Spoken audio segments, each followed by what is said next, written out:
need to find a way forward.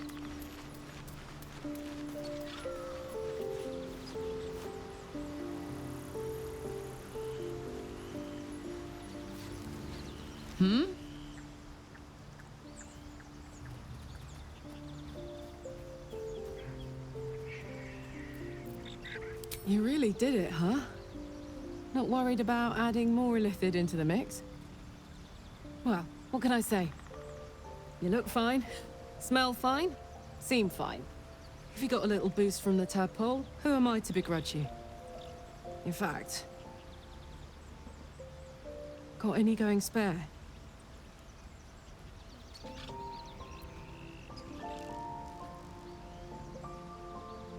You know... I think I would. Bit surprising, but I'm starting to see the silver lining of this whole parasite situation.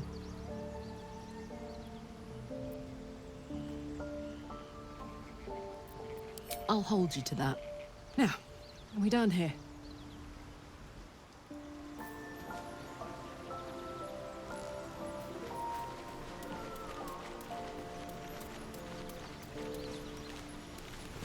We may have to increase our camp provisions now that we have Karlach along for the journey.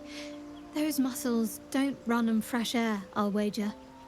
Still, she'll be useful in a fight.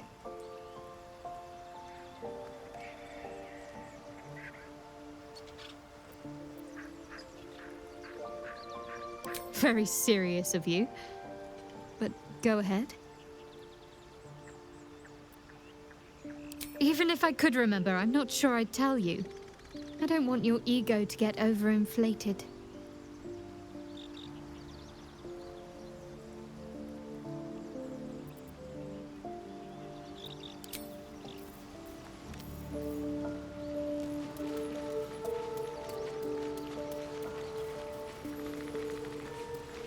Scratch's tail wags enthusiastically.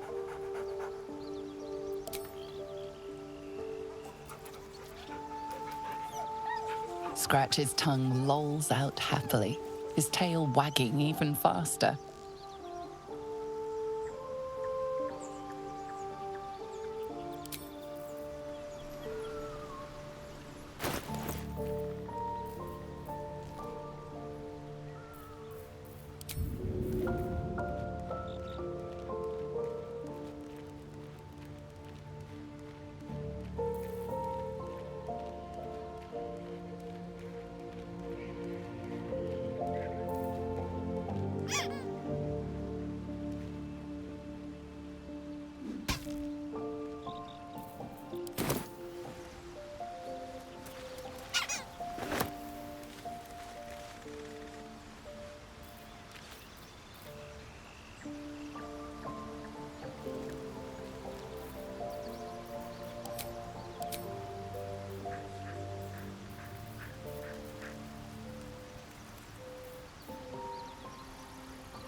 My condition likes being ignored as little as I do. I must consume another artifact. And soon.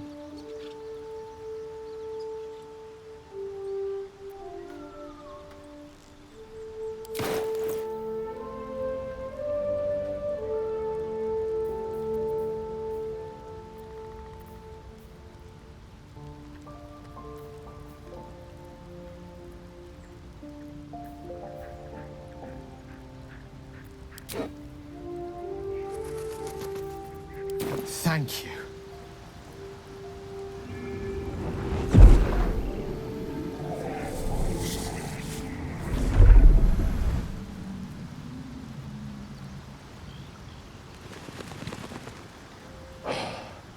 Good gods. It hardly has any effect. Oh, Mistra, have mercy on us all. Listen, I need to speak to you, to all of you. It would be unconscionable of me to remain silent.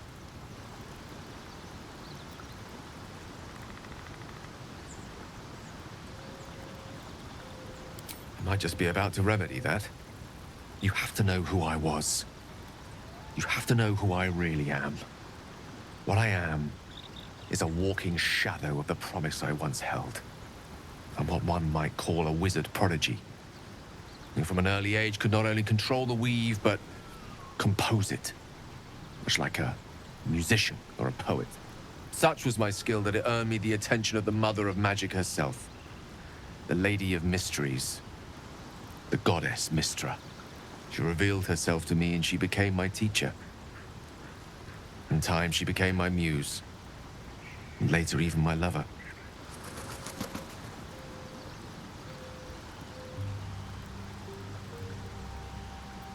Oh, yes.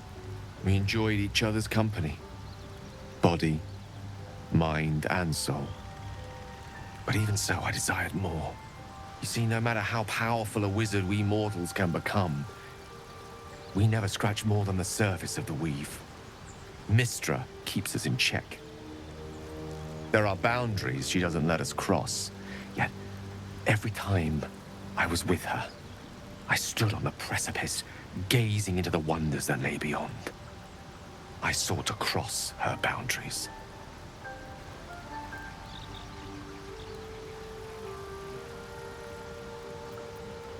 Quite. I tried to convince her. I pouted. I pleaded. Swore my ambition was only to serve her better. She only smiled and told me to be contented. Inconceivable as it seems to me now, I shared a bed with a goddess, yet I wasn't satisfied. So I sought to prove myself worthy to her instead. We come now to the crux of my folly. Shall I share the story behind it, or would you rather head straight to its sordid finale?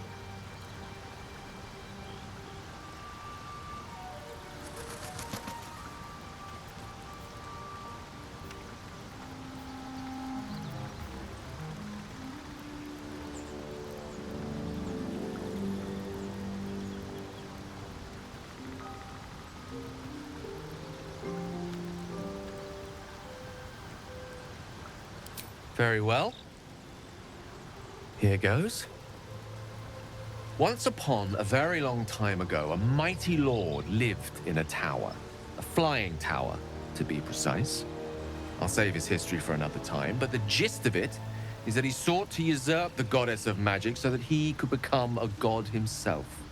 He almost managed, but not quite. His entire empire, Netheril, came crashing down around him as he turned to stone. The magic that was unleashed that day was phenomenal. Roiling like the prime chaos that outdates creation. Even the weave itself could not withstand the onslaught. It fractured, then shattered, and all magic was lost to the mortal realms. Until the day Mystra returned. She restored the weave, reuniting all its scattered shards. Or so I thought. Until, in the course of my studies, I learned of a book. A Netherese tome in which a piece of the fractured weave had been sealed beyond her reach. What if, I thought, what if, after all this time, I could return this lost part of herself to the goddess?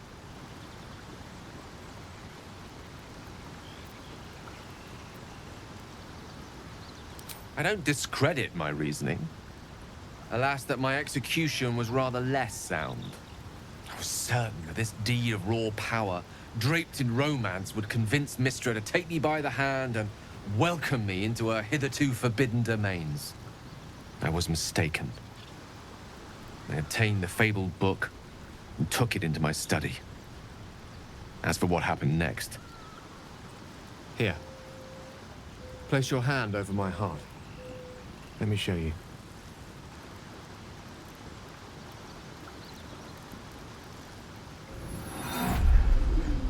You feel the tadpole quiver as you realize Gale is letting you in, into the dark. You see through Gale's eyes, staring down the corridors of a dread memory. Bound and suddenly opened. Inside there are no pages, only a swirling mass of blackest weave that pounces. Its teeth, its claws, it's unstoppable as it digs through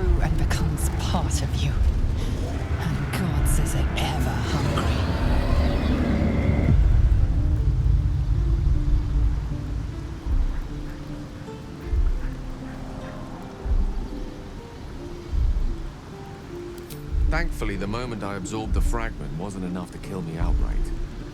It was only the beginning.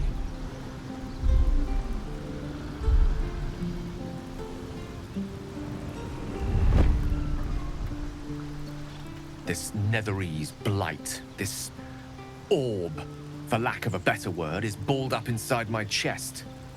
And it needs to be fed. As long as I absorb traces of the weave from potent enough sources, it remains quiet. Were it ever to fully destabilize, however.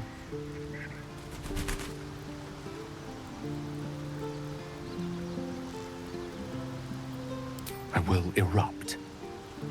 I don't know the exact magnitude of the eruption, but given my studies of Netherese magic, I'd say even a fragment as small as the one I carry, it'd level a city the size of Waterdeep.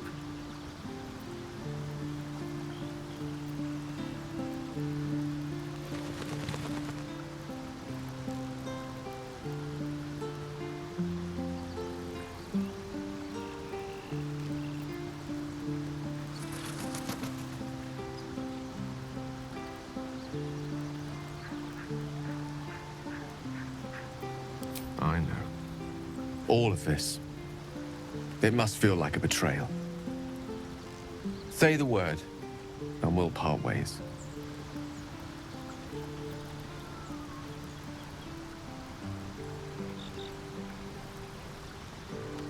That is a great relief. Oh, a great relief indeed. You truly are a soul that steals my own. From all my new rallied heart, I thank you. I thank you all. I understand if you stand against me. I'm humbled if you stand with me. Either way, I will do my best not to let you down. I stand at a precipice, but if you do not give up hope, neither shall I. I'll fight. I'll resist as long as I can. Now, even I am tired of the sound of my own voice. Let us venture forth.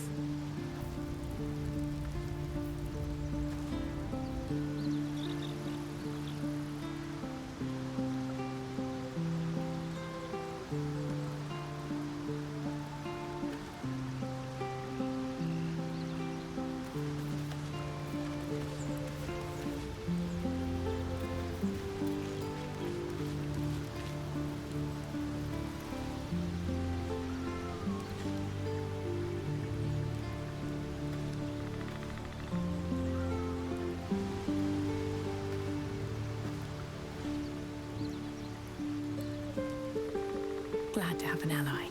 Well met.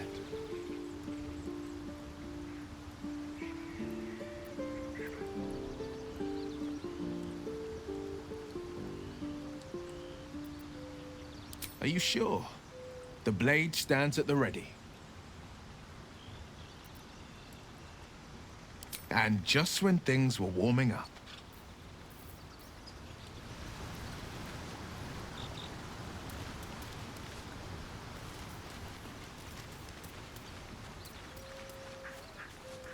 What's the story?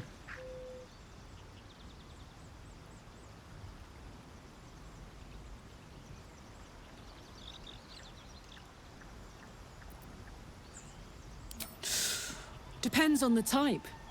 Ice devils hate an inferno, but that's an easy one. Orthons love projectiles. What they don't love is getting their bombs lobbed right back in their faces. Demons, on the other hand, every demon is absolutely singular. You can't ever think you've got them typed out. Sharp instincts, sharp weapons, and a knack for improvisation. That's the only way to survive them. Anyway, what were we talking about?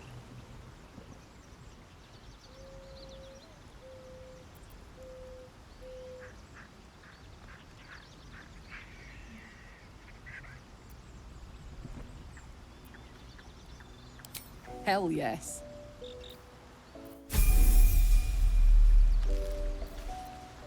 Damn, it's good to be alive.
Attention!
Action, not reaction.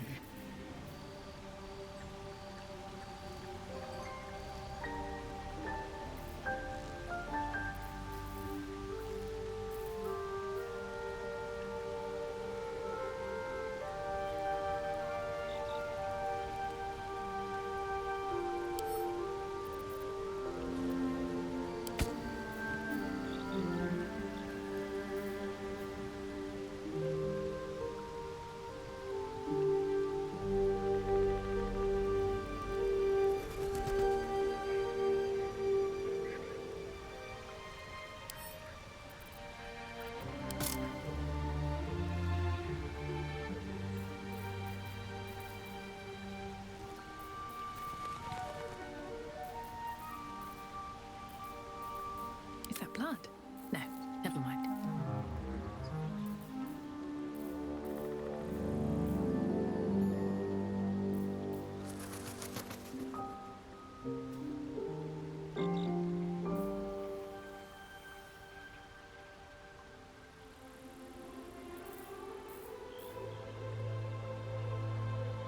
Don't be shy.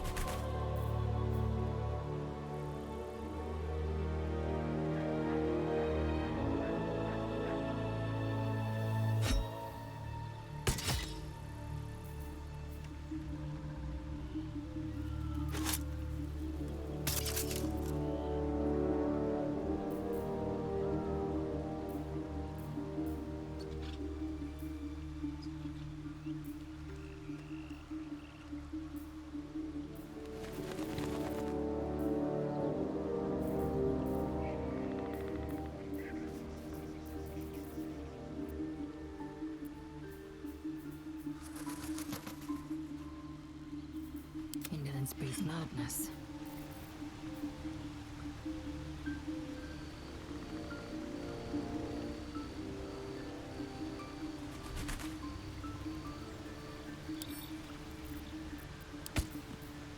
I'd love to, thanks.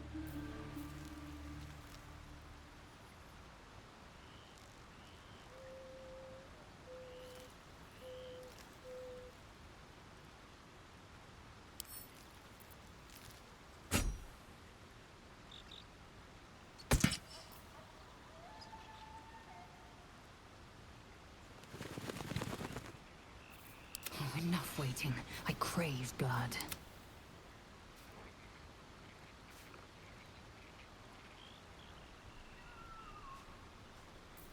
Vlaakith's will be done. No one back home will ever believe this.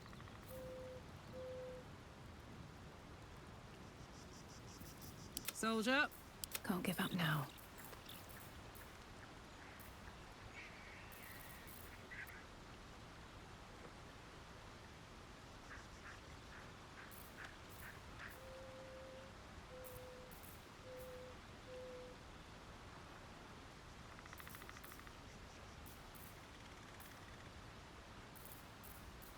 Action, not reaction.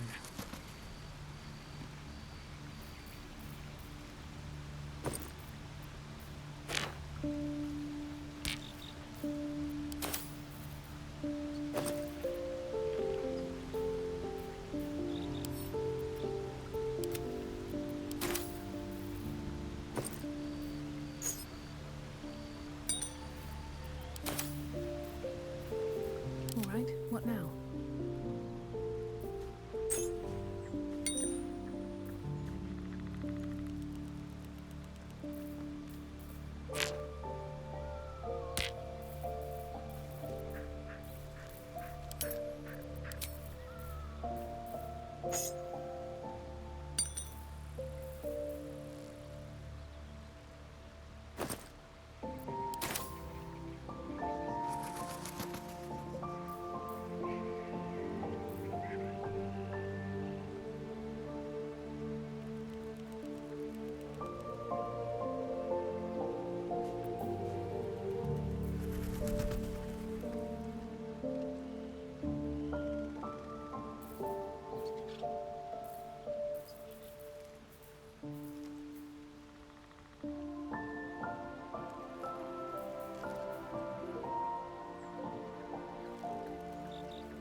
Go for a good meal.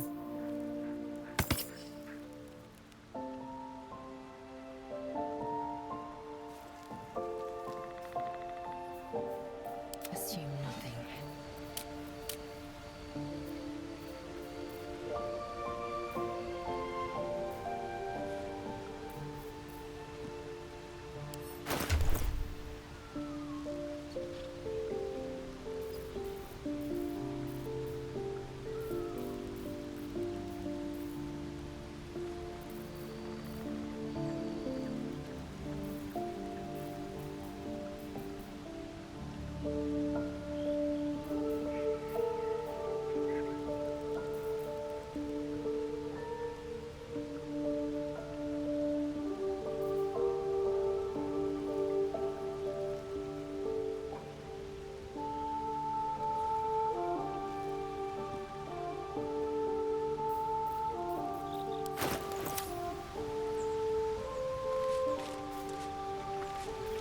La, da, da, da.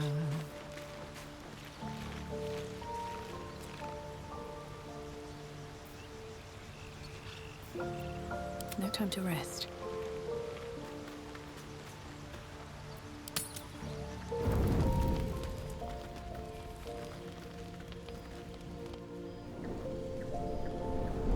Hellsfire.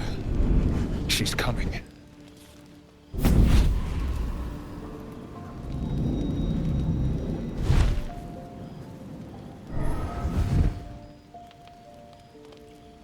Wyll, you've been naughty. And you know what happens when you're naughty. Gods damn it. Anyone but her.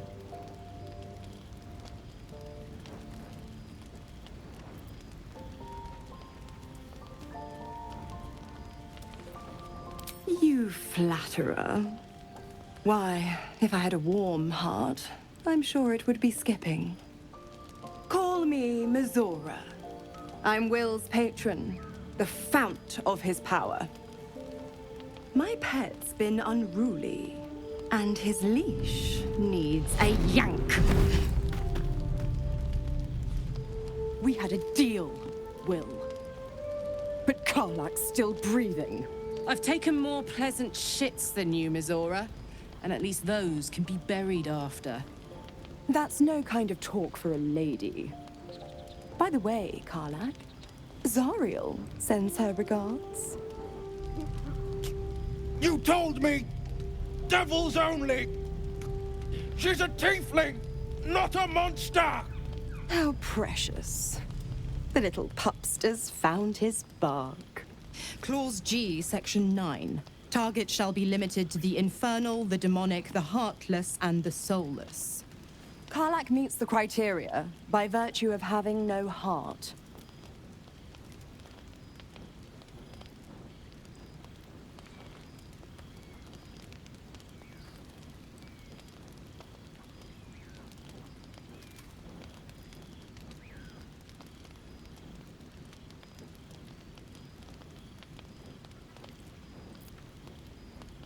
Kill me? I wouldn't recommend it. I die, and Wyll turns to a lemure and gets sucked right down to the hells. Which reminds me.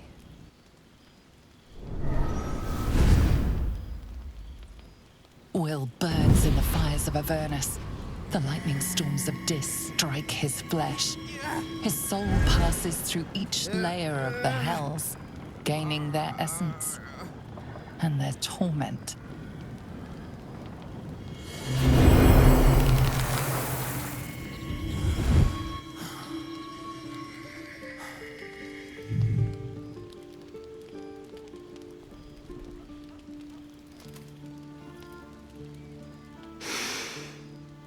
That's better. What the hells have you done? A promise broken, a price paid. You know the terms. Get used to the new form, pet. There's no going back. Some magic even I can't undo. Now, let's see how the frontiers fare without their precious blade. Karlach, keep an eye on him, would you? I'll be keeping mine on you. Oh, and Wyll, don't forget, our pact still stands. Ta-ta.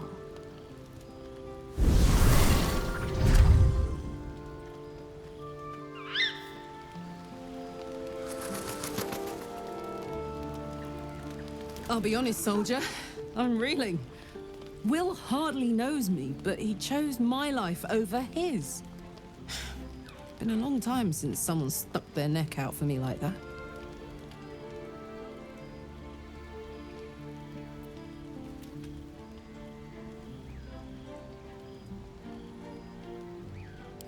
You can say that again. When he was chasing me through Avernus, I thought he was just another sad merc. How wrong I was. Time to press ahead.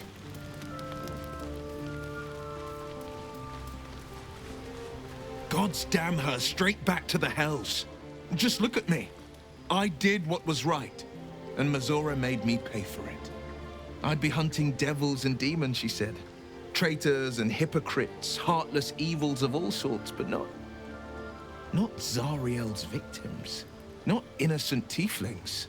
Warlock pacts tend to be unforgiving from what you know of them. Wyll was lucky he didn't face a more severe punishment.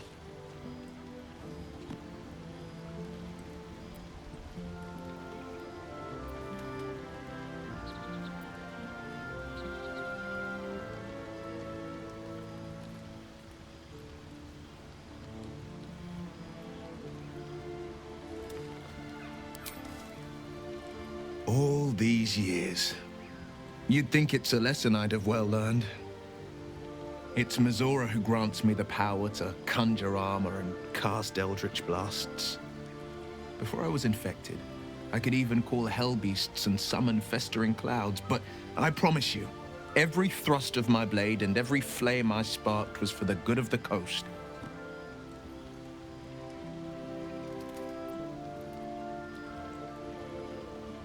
I can't utter the terms or circumstances of the pact. I can tell you most all else, but the pact, I'm forbidden, unless Mazora permits it. But I'll say this. The moment I pacted myself to Mazora, I have not regretted for a heartbeat. It was my proudest deed. It was worth the sacrifice. All I can give you on that is my solemn word.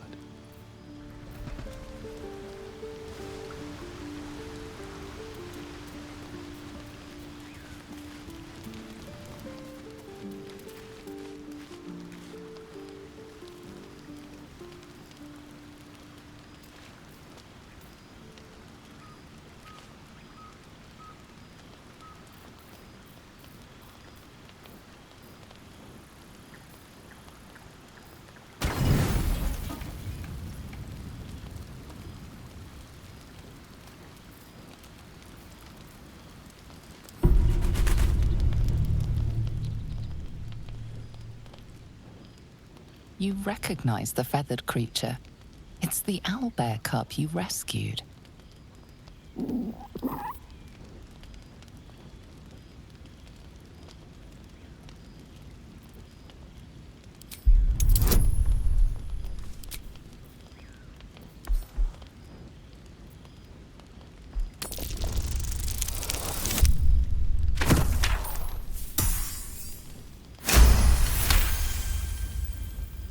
The cub tilts his head.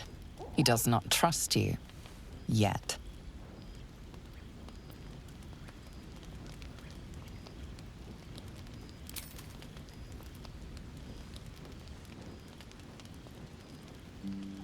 The cub's eyes lock onto the food in your hand.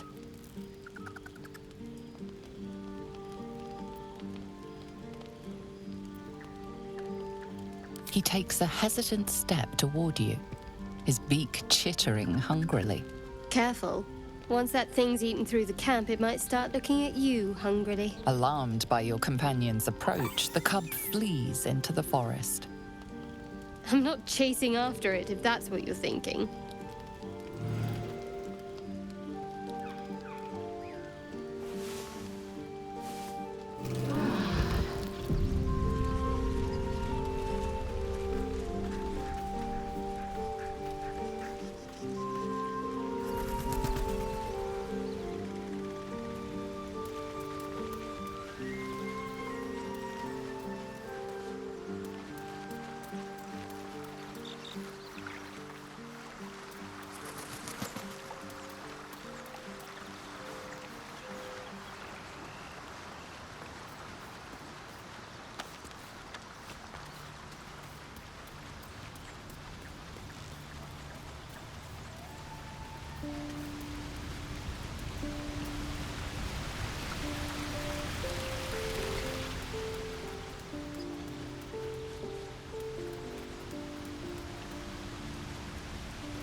Very well.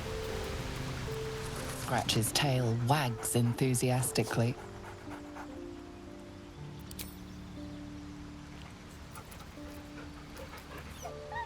Scratch's tongue lolls out happily, his tail wagging even faster.